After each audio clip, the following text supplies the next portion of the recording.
오늘 또 셀 리더 우리 교육을 시작하도록 하겠습니다. 저희가 지난주까지 성령의 9가지 열매를 함께 나눴었고요. 이번 주부터 시작하여서 저희가 하나님께서 가장 기뻐하시는 일, 전도에 대해서 함께 나누도록 하겠습니다. 오늘은 그 일관대 일과 하나님의 영혼 사랑입니다. 우리 학습 목표 읽어보도록 하겠습니다. 참 하나님이신 예수님께서 낮고 천한 이 땅에 오셔서 고난을 받으시고 십자가에서 수치스러운 죽음을 당하셨습니다. 그분의 전 삶은 이 세상의 무엇에도 비교할 수 없는 사랑이고 헌신입니다. 죽을 수밖에 없는 죄인들에게 생명을 주신 예수님의 사랑을 받은 사람은 그 감격 때문에 뛰쳐나갈 수밖에 없습니다. 예수님께서 굳이 너희는 이 일의 증인이라 말씀하지 않으셨어도 우리의 입술은 그 은혜를 자랑할 수밖에 없을 것입니다. 이 과를 통해서 증인으로서 자신의 모습을 돌아보고 각자에게 필요한 능력을 받아 증인의 삶을 살게 되기를 바랍니다. 아멘. 이번 과의 핵심 단어는 증인이라고 볼 수 있을 것 같습니다. 여러분들 증인을 보통 우리가 어떤 사람들 보고 증인이라고 이야기하죠? 그 사건을 실제로 목격한 사람을 증인이라고 합니다. 그러면 우리는 어떤 일의 증인입니까? 예수님께서 우리를 사랑하셨다는 그 일의 증인이죠. 그분의 사랑에 대한 증인이기 때문에 그 사랑을 다른 사람에게 전할 수밖에 없는 거죠. 여러분, 예수님의 사랑에 가늠이 되십니까? 가늠이 안 되죠. 이 땅을 창조하신 하나님께서 우리를 위해서 인간과 같이 되셨어요. 이거는 우리가 인간으로서 도저히 상상할 수 없는 사랑입니다. 그 사랑을 받은 자이기 때문에 우리 또한 사랑을 다른 사람에게 전하는 증인의 삶을 살아야 된다는 거죠. 우리가 그 사랑을 안다면, 그 사랑을 경험했다면 너무나 당연한 삶입니다. 그 삶에 대해서 오늘부터 우리가 함께 나눌 건데요. 그러면 우리 마음 열기부터 보도록 하겠습니다. 하나님의 영혼 사랑 마음 열기. 더 이상 그곳은 하면서 마음 열기 질문이 이렇습니다. 지금까지 여행을 다녀오거나 장기간 머물렀던 국내 및 국외에서 자신이 생활하기에 가장 힘들었던 곳은 어디였습니까? 그리고 왜 그러했는지를 함께 나눠 보십시오. 이전에 여행을 했거나 혹은 이전에 살았던 곳 중에서 가장 힘들었던 곳을 한번 적어보시고 그 이유를 한번 적어보십시오. 예. 어떤 곳이 가장 힘드셨나요? 예. 저도 이 질문을 적어봤는데요. 제가 중국에 있었잖아요. 그러니까 제가 중국에 있을 당시에 좀 죄송합니다. 화장실에 문이 없었습니다. 예, 문이 없어가지고 제가 중요한 일을 하고 있으면 앞에 있는 사람, 옆에 있는 사람 다 보이는 그런 환경이었거든요. 그래서 중요한 일을 보다가 이제 필요한 휴지가 있으면 건네주기도 하고 그런 분위기였어요. 예, 상상이 가시나요? 그게 저는 처음에 너무 적응이 안 되는 거예요. 갔는데 이게 오픈된 공간에서 그 중요한 일을 해야 되니까 참 힘들었습니다. 그래가지고 저에게는 그 좀 힘들었던 장소가 중국에서 중요한 일을 봤던 곳, 어딘지를 제가 말씀드리 좀 그러니까 참 그게 힘들었습니다. 그리고 또 한 가지는요, 제가 이전에 반지하에서 한번 살았던 적이 있습니다. 반지하에서 살았는데 처음에는 그 원룸이 괜찮아 보였어요. 근데 반지하에서 사니까 이 에어컨이 있었거든요. 에어컨에 이제 그 관에 그 바퀴벌레 시체가 있었던 거예요. 이게 꽉 막혀가지고 물이 새가지고 이 반지하 집이 물로 흥건해진 적이 있었습니다. 그래 그거 다 이제 그거 닦고 한 적이 있었는데 그래가지고 저에게 있어서는 중국에서 중요한 일을 봤을 때 그리고 반지하에 살았던 데가 좀 힘들었던 것 같아요. 여러분에게는 좀 힘들었던 장소가 어디였습니까? 우리 두 분만 한번 나눠볼까요? 우리 정일순 권사님은 가장 힘들었던 곳이 어디셨어요? 여행을 했거나 살았던 곳에서. 예. 살았던 곳은 그냥 궁금했고요. 저희가 처음에 이제 결혼을 해서 이제 먹는 돈을 마련해서 연립을 하나 샀어요. 그랬는데 거기가 이제 3층이다 보니까 인물이 그냥 세는 거예요. 음, 관을 통해서 네, 그냥 목사님도 물이 흙어졌다 그러지만 네. 저는 주방에 물이 흙어졌어요. 아이고, 예, 그래서 예, 살기가 참 힘들었고 그때는 저희가 교집을 마련해 너무너무 힘들게 잤는데 음, 패다보내니까 살리지도 않아 굉장히 힘들었던 기억이 있습니다. 네, 알겠습니다. 또 우리 이분에서 한 분 나눠 주시겠어요? 우리 누가 나눠 주시겠습니까? 보통 나눌 때 보면 저의 눈을 마주치지 않죠. 그래서 제가 일부러 저희 눈을 이제 어, 마주치지 않으려고 하시는 분을 시킵니다. 우리 김모영 권사님 좀 어떠세요?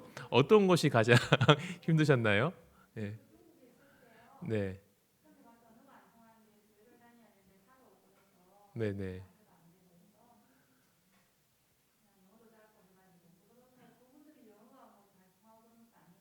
네. 음,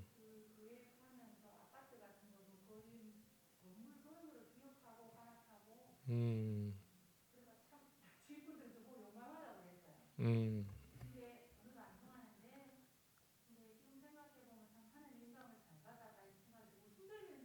음, 음. 예, 그렇죠. 참 언어도 안 통하는데 그 건물 기억하면서 그 다른 나라에서 이렇게 왔다 갔다 한 거는 참 큰 용기입니다. 예, 주님의 은혜와 보호하심이 있어서 우리 권사님을 우리가 볼 수 있는 것 같아요. 아마 여기 계신 모든 분들이 그런 기억들이 있을 겁니다. 장소일 수도 있고 했었을 때 그런 경험일 수도 있을 건데 왜 이런 질문을 우리가 먼저 하냐면요. 우리가 여행 한 번 갔을 때 그 불편함도 지금도 기억이 납니다. 그리고 그런 살았던 곳이 불편한 곳도 지금 기억이 나죠. 하물며 이러할진데 이 땅을 창조하신 하나님이신 예수님께서 우리 인간의 모습으로 이 땅에 오셨다는 거예요. 그리고 그냥 어떤 왕궁에 오신 게 아니죠. 말 구유에 가장 낮은 자리를 오셔서 우리 위해서 그 사랑을 베푸셨다는 겁니다. 그래서 첫 번째 우리가 마음 열기 질문이 바로 이거예요. 우리가 이렇게 불편할 건데 예수님은 얼마나 불편하셨겠냐, 얼마나 우리를 위해서 희생하셨는가를 한 번 더 되새겨 보는 거죠. 그래서 마음 열기 질문이 이렇게 되어 있습니다. 가장 힘들었던 것을 함께 나눠 주시고요. 그 다음에 자연스럽게 그만큼 예수님께서 우리를 사랑하셨습니다라는 멘트를 하시면서 우리 말씀 나눔으로 들어가시면 좋을 것 같습니다. 우리 누가복음 24장 46절에서 49절 말씀인데요. 우리 한번 찾아보도록 하겠습니다. 누가복음 24장 46절에서 49절 말씀입니다. 예수님께서 우리를 위해서 하신 일들을 정리하고 있습니다. 한번 읽어볼까요? 읽겠습니다. 시작. 또 이르시되 이같이 그리스도가 고난을 받고 제3일에 죽은 자 가운데서 살아날 것과 또 그의 이름으로 제3을 받게 하는 회개가 예루살렘에서 시작하여 모든 족속에게 전파될 것이 기록되었으니 너희는 이 모든 일의 증인이라. 볼지어다 내가 내 아버지께 약속하신 것을 너희에게 보내리니 너희는 위로부터 능력으로 입혀질 때까지 이 성에 머물라 하시니라. 아멘. 그래서 첫 번째 질문이 성경에 기록되어 있는 예수님에 대한 모든 글의 의미는 다음 네 가지입니다. 이 가운데 자신의 마음을 가장 감동시키는 내용은 무엇인지 함께 나누어 보십시오. 우리가 함께 읽었던 누가복음 24장 46절에서 49절 말씀에 기록되어 있는 예수님께서 우리를 위해서 하신 일들을 정리해 놓고 있습니다. 첫 번째가 46절에 기록된 내용이죠. 또 이르시되 이같이 그리스도가 고난을 받고 예수님이 우리를 위해서 엄청난 고난을 받으셨다는 겁니다. 그 다음에 두 번째가 46절 하반절에 있습니다. 제3일에 죽은 자 가운데서 살아나심. 우리 위해서 고난을 받으신 예수님께서 십자가에 못 박혀 돌아가신 후에 3일 만에 다시 살아나셨습니다. 그 다음에 이제 세 번째가 47절에 기록된 내용이죠. 또 그의 이름으로 제사함을 받게 하는 회개가 예루살렘에서 시작하여 모든 족속에 전파될 것이 기록되었으니 부활하신 예수님을 믿는 자들에게 우리 예수님께서는 죄를 용서받는 형용할 수 없는 우리가 상상할 수 없는 은혜를 주셨습니다. 그리고 마지막 네 번째가 49절에 기록된 내용이죠. 볼지어다 내가 내 아버지께서 약속하신 것을 너희에게 보내리니 약속하신 것 성령을 보내셔서 그 구원이 무엇인지를 지금도 우리에게 변함없이 가르쳐 주시고 계십니다. 한 가지 더 덧붙여 말씀드리자면 그런 예수님께서 언젠가 이 땅에 다시 재림하시죠. 이것이 성경에서 기록하고 있는 예수님께서 우리를 위해서 하신 모든 일들입니다.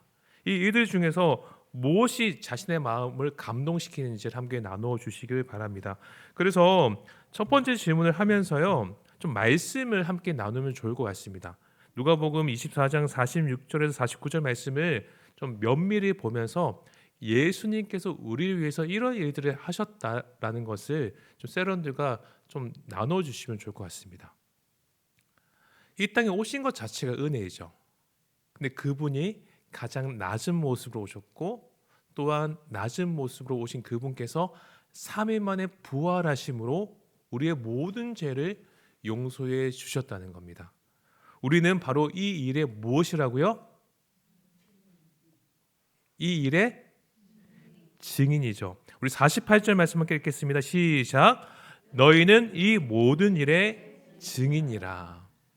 우리는 이 모든 일의 증인이기 때문에 이 모든 일을 옆에 있는 사람에게 반드시 전하고 설명해주고 나타내야 하는 사명이 있는 거예요. 그 사명을 감당하기 위해서 저희가 이제 이번 주부터 셀 행복 축제를 시작했습니다. 각 셀이 한 마음으로서 그 전도의 사명을 감당해야 된 거죠. 예. 너무 당연한 이야기인 것 같고, 목사님 지금 전도하기 힘든 시기인데 왜 이렇게 또 강요하십니까라고 생각하시는 분도 있을 것 같습니다. 근데 전도는 강권에서 해야 되는 겁니다. 잔치자리에 사람들이 없으면 예수님께서는 강권하여서 그 자리를 채우라고 하셨습니다. 전도는 딴 게 없습니다. 하라고 하면 하시면 돼요. 그 이상 다른 어떤 토를 달 이유가 없어요. 그러니까 우리가 교회에서 하는 그 일정들 따라서 함께 전도에 동참해 주시길 부탁드리겠습니다. 그래서 두 번째 문제가 뭐냐면요. 내가 이 모든 일의 증인인데 내가 증인으로서의 삶을 잘 살고 있는지를 점검해 보는 거예요. 예수님은 너희는 이 모든 일의 증인이라고 말씀하십니다.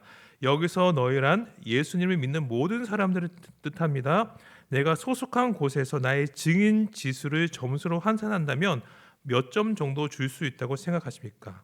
그 이유를 함께 나누어 보십시오. 해서 가정, 직장, 학교, 이웃들, 어떤 공동체를 적어놨습니다. 공동체가 어떤 예를 들어 동호회가 될 수도 있을 거고, 근데 동창들도 될 수 있을 거고, 여러 가지가 내가 속해 있는 공동체가 될 수 있겠죠. 그곳에서 내가 증인의 삶을 잘 살고 있는지를 점검해 보는 거예요. 한번 지금 점수를 매겨 주시겠어요? 몇 점 정도 되실 것 같습니까? 100점 만점입니다. 가정에서는 몇 점, 직장에서는 몇 점, 이웃에게 몇 점, 특별한 공동체에 있으시다면 적으시고 거기서 몇 점 한번 적어 보십시오. 어렵죠. 그 점수를 매긴다는 게 참 어렵습니다.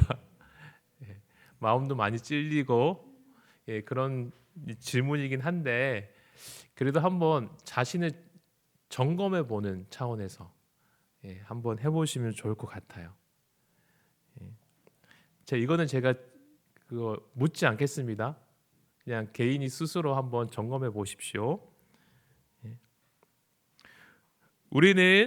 우리가 속한 그 공동체에서 증인의 삶을 살아야 됩니다. 그래서 혹시 가정에서의 점수가 60점인 분이 있다면 우리가 다시 80점이 될 수 있도록 노력하는 거죠. 그 다음에 학교에서 점수가 70점인 분이 있다면 좀 90점이 될 수 있도록 우리가 더 노력해 나아가는 겁니다. 그 일을 우리가 함께 해 나가는 거라는 것을 기억하셨으면 좋겠어요. 그, 네.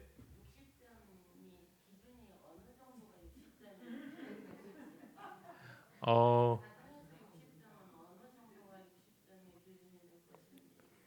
그게 좀 모호하다 말씀이신 거죠? 예, 이 두 번째 질문의 취지는 뭐냐면요. 그냥 나의 모습을 좀 점검해 보는 거예요. 내가 이 삶을 잘 살고 있는가 해가지고 어떤 명확한 60점은 어느 정도 뭐 예를 들어서 내가 가족에 있는 옆에 안 믿는 가족에게 복음을 한 번은 전했습니다. 그러면 그렇기 때문에 저는 60점이다 이런 기준이 아니라 한번 나는 어떤 이건 좀 상대적일 수가 있겠죠. 그래서 자신에 대해서 좀 간대하신 분은 내가 뭐 증인으로 삶, 뭐 좀 예수님을 믿는 가족으로서 뭐 선행을 베풀거나 또 복음을 제시하거나 그런 삶을 살지 못한다 하더라도 어떤 분은 자신에게 70점이나 80점이나 높게 줄 수도 있습니다. 이전보다 나아진 나의 모습을 보면서 그렇게 생각하신 분도 있을 것이고 자신에 대해서 좀 간대하지 못하신 분들은 점수를 낮게 줄 수 있죠. 근데 중요한 포인트는 뭐냐면요. 이 질문을 통해서 나의 모습을 한번 돌아보자는 겁니다. 그게 중요합니다. 예, 좀 이해가 되셨나요? 그럼 좀그 기준을 제시해 드려야지 좀 나으실 것 같나요? 예, 좀 이해가 되셨죠? 예, 자신을 돌아보는 게 중요합니다. 예, 우리 세런들과 내가 정말 예수님의 사랑을 받은 자로서 그 증인의 삶을 잘 살고 있는지 한번 점검해 보자는 게 두 번째 문제의 취지입니다. 그렇게 한번 해 주시면 좋을 것 같고요. 그다음에 마지막 세 번째 질문. 성경은 예수님에 대한 소식이 예루살렘에서 시작하여 모든 족속에게 전파될 것이라고 기록되어 있습니다. 우리 주위에 있는 예수님에 대한 소식을 듣지 못한 사람들이 아직도 많이 있습니다. 각자 3명 이상씩 그 이름을 적어 봅시다. 그렇다면 우리가 실제적으로 증인의 삶을 살아야 되겠죠. 우리가 이번 주에 태신자 예비 명단을 한번 점검해 봤잖아요. 그 태신자 예비 명단을 점검해 보는 것처럼 한 번 더 점검해 보는 시간을 가지는 거죠. 주변에 예수를 믿지 않은 사람들이 누가 있을까? 그러면 내가 누구를 품어야 되고 누구에게 이 복음을 전해야 될까를 한 번 더 점검해 보는 시간을 가져주시길 부탁드리겠습니다. 그래서 세 번째 질문은 저희가 이미 한 분도 계실 겁니다. 주일에 태신자 예비 명단을 보면서 적으신 분도 계실 거잖아요. 그것을 혹여나 하지 못한 분이 있으면 한 번 더 해보는 거죠. 아마 우리 주변에 예수님을 믿지 않는 사람들이 많이 있을 겁니다. 저도 한번 제 주변에 있는 사람들을 점검해 봤는데요. 저 꽤 되더라고요. 저는 사실 직장이 교회잖아요. 또 사택도 교회와 참 가깝고 거의 교회와 함께 어울러서 살아간 사람임에도 불구하고 제 주변에도 꽤 많은 사람들이 예수님을 믿지 않고 있더라고요. 우리 주변에는 예수님을 믿지 않는 사람이 참 많습니다. 그들에게 예수님의 사랑을 전하는 증인이 되자는 것이 이번 셀 나눔지의 핵심이에요. 핵심. 우리는 뭐라고요? 예수님의 증인. 나는 증인이다. 그 일을 직접 경험하였고 목도하였고 지금도 예수님의 사랑을 경험하고 있는 사람이다. 그러면 전해야죠. 선포해야죠. 드러내야죠. 여러분, 우리가 그렇잖아요. 맛있는 김장김치 하나 먹어도 그것을 다른 사람에게 이야기합니다. 이 김치가 맛있다고. 하물며 그라이스인데 우리의 생명을 변화시켜 주신, 우리의 영혼을 구원시켜 주신 가장 복된 소식을 어찌 옆에 있는 사람들에게 전하지 않을 수 있겠어요. 이런 맥락에서 전도할 때 우리의 영혼은 성장되어집니다. 전도할 때 우리의 영혼은 삶의 문제들이 해결되는 것을 경험하게 돼요. 우리의 삶의 초점이 바로 잡히게 되거든요. 제가 신방을 하면서 느끼는 게 하나 있습니다. 신방을 하면 참 많은 분들이 삶에 여러 가지 어려움들과 힘듦이 있어요. 근데 그 힘듦과 어려움들을 제가 사역자로서 들어드리는 것은 한계가 있습니다. 우리가 함께 그 삶을 이야기하고 위로하면 그 순간은 위로가 될 수가 있죠. 그런데 그게 해결되지 않아요. 마치 쳇바퀴 돌아가는 것처럼 그런 문제들이 반복됩니다. 여러분은 우리의 삶의 문제가 해결될 수 있는 유일한 방법이 뭔지 아세요? 우리의 삶을 잘 재정립하는 거예요. 단순하게 가장 중요한 가치대로 우리의 삶을 재정립할 때 나의 삶의 문제가 저절로 해결되는 그것을 경험하게 돼요. 그래서 복음을 선포할 때, 복음에 나의 인생의 가장 중요한 가치를 둘 때 우리의 삶은 회복되어지고 성장되어질 수밖에 없습니다.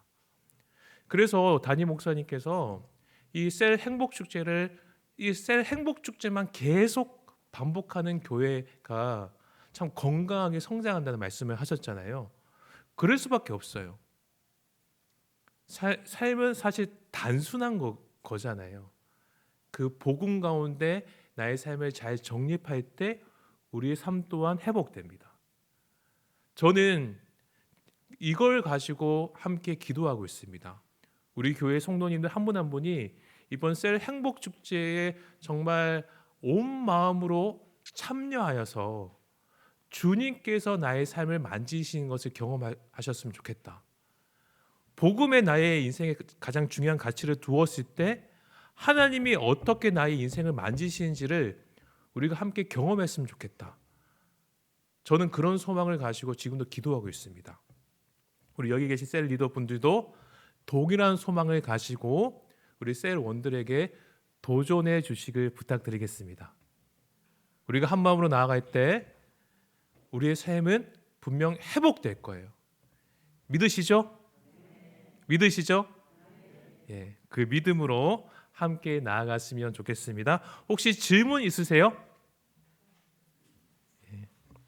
예, 두 번째 질문, 우리 김숙장 원사님이 말씀하신 질문이 참 그럴 수 있다고 생각이 들거든요. 그래서 좀 고민해 본 다음에 제가 다시 한번 그 말씀을 드리도록 할게요. 좀 기준을 어떻게 둬야 될지는 지금 제가 바로 말씀을 드리지 못할 것 같아가지고 좀 고민한 다음에 말씀을 드리도록 하겠습니다. 예, 그러면 셀 나눔지 교육은 여기서 마치도록 하고요. 우리 교구별로 흩어져서 교구 모임 하도록 하겠습니다.